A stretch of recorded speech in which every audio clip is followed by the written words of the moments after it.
কবিগুরু রবীন্দ্রনাথ ঠাকুরের আমি কবিতাটি আবৃত্তি করে শোনাচ্ছি। আমারই চেতনার রঙে পান্না হলো সবুজ, চুনি উঠল রাঙা হয়ে। আমি চোখ মেললুম আকাশে, জ্বলে উঠল আলো পূবে পশ্চিমে। গোলাপের দিকে চেয়ে বললুম, সুন্দর সুন্দর হলো সে। তুমি বলবে, এ যে তত্ত্ব কথা, এ কবির বাণী নয়।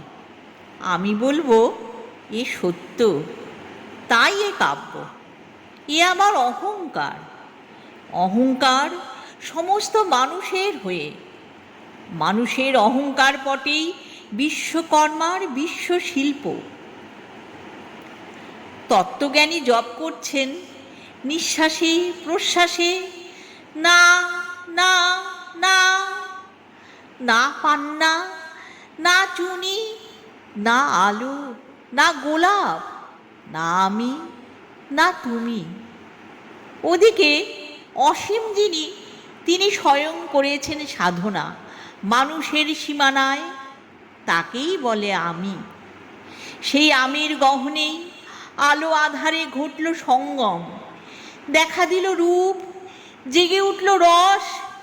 না কখন ফুটে উঠে হলো হ্যাঁ, মায়ার মন্ত্রে, রেখায় রঙে, সুখে দুঃখে। একে বলো না তত্ত্ব, আমার মন হয়েছে পুলকিত। বিশ্ব আমির রচনার আসরে হাতে নিয়ে তুলি, পাত্রে নিয়ে রং। পণ্ডিত বলছেন, বুড়ো চন্দ্রটা নিষ্ঠুর চতুর হাসি তার। মৃত্যুদূতের মতো গুড়ি মেরে আসছে সে পৃথিবীর পাঁজরের কাছে। একদিন দেবে চরম টান তার সাগরে পর্বতে। মর্তলোকে মহাকালের নূতন খাতায় পাতা জুড়ে নামবে একটা শূন্য, গিলে ফেলবে দিন রাতের জমা খরচ। মানুষের কীর্তি হারাবে অমরতার ভান, তার ইতিহাসে লেপে দেবে অনন্ত রাত্রির কালি। মানুষের যাবার দিনের চোখ বিশ্ব থেকে নিকিয়ে নেবে রং। মানুষের যাবার দিনের মন ছানিয়ে নেবে রস। শক্তির কম্পন চলবে আকাশে আকাশে, জ্বলবে না কোথাও আলো।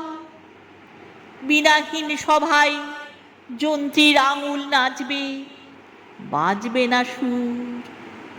সেদিন কবিত্বহীন বিধাতা একা রবেন বসে নীলিমাহীন আকাশে, ব্যক্তিত্ব হারা অস্তিত্বের গুণিত তত্ত্ব নিয়ে। তখন বিরাট বিশ্বভুবনে দূরে দূরান্তে অনন্ত অসংখ্য লোকে লোকান্তরে এ বাণী ধ্বনিত হবে না কোনোখানেই, তুমি সুন্দর, আমি ভালোবাসি। বিধাতা কি আবার বসবেন সাধনা করতে? যুগ যুগান্তর ধরে প্রলয় সন্ধ্যায় জপ করবেন, কথা কও, কথা কও, বলবেন, বলো তুমি সুন্দর। বলবেন, বলো আমি ভালোবাসি। কবিতাটি ভালো লাগলে লাইক, শেয়ার ও সাবস্ক্রাইব করতে ভুলবেন না।